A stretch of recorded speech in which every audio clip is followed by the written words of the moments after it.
Le démarchage téléphonique est une nuisance quotidienne.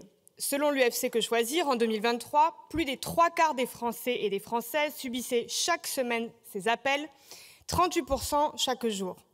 6 appels par jour en moyenne, ce n'est même plus du démarchage, mais un harcèlement omniprésent sur les téléphones portables, fixes, à toute heure de la journée, qui envahit notre intimité, mine notre confiance dans les outils de communication.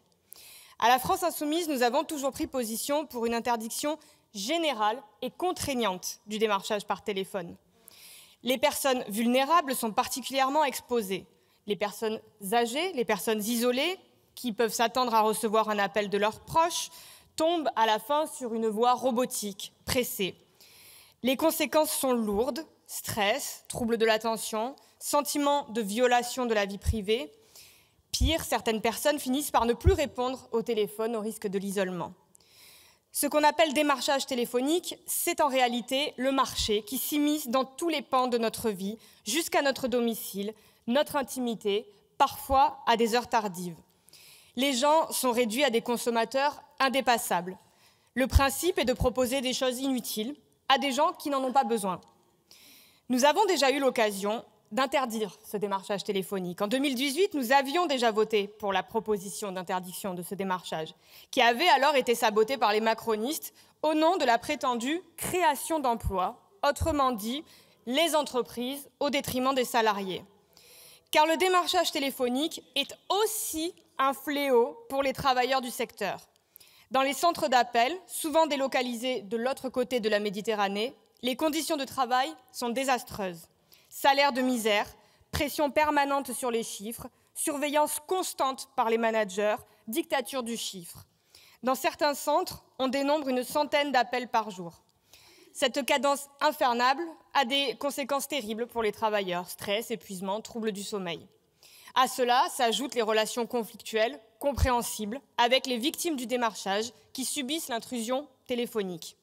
D'un côté du téléphone, l'abus de la définition du consentement. De l'autre côté, l'épuisement à cause de conditions de travail excessives. L'argument de la création d'emplois est d'autant plus hypocrite que le système des appels entrants des consommateurs n'est absolument pas développé en France. Par exemple, des personnes qui ont besoin d'être conseillées sur leur facture d'énergie et qui n'ont jamais personne au bout du fil, dans un contexte où l'accueil dans les services publics est dégradé. La liste Blocktel, créée en 2016 pour renforcer les obligations des professionnels en matière d'information des consommateurs, est un échec cuisant. Sur les 3,5 millions de personnes inscrites, plus de la moitié continuent d'être sollicitées. Plus de 8 Français sur 10 considèrent que le dispositif n'est pas efficace. Et les 3/4 jugent que les appels sont en recrudescence sur les 10 dernières années. Sans compter celles et ceux qui n'en connaissent même pas l'existence et ne s'en servent pas. Une enquête de la répression des fraudes a révélé qu'en 2020, plus de la moitié des entreprises contrôlées ne respectaient pas les règles. Nombre d'entre elles n'ont tout simplement pas souscrit à l'abonnement, n'utilisent pas la liste pour expurger leurs fichiers de prospection ou n'informent pas les consommateurs de leurs droits d'opposition. Quand un cadre n'est pas respecté, il faut le renforcer. Interdire le démarchage téléphonique nécessite donc un encadrement par la loi contraignant, clair, qui ne permette ni d'exception, ni aux entreprises de la contourner, comme c'est le cas aujourd'hui. Les précédentes lois ont été insuffisantes, volontairement permissives. Le texte que nous examinons aujourd'hui est sorti affaibli de commission.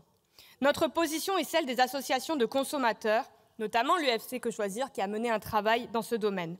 C'est pourquoi nous soumettons à nouveau nos amendements à l'Assemblée, notamment sur la suppression de l'exception client, qui rend l'interdiction inapplicable lorsque la sollicitation téléphone se fait dans le cadre d'un contrat commercial en cours. C'est précisément ce type de formulation qui a rendu un dispositif comme Blocktel inefficace. Épargnons-nous une proposition d'interdiction du démarchage qui n'interdira pas le démarchage. Faisons en sorte qu'il soit effectif, interdisons-le pour de bon, sans exception.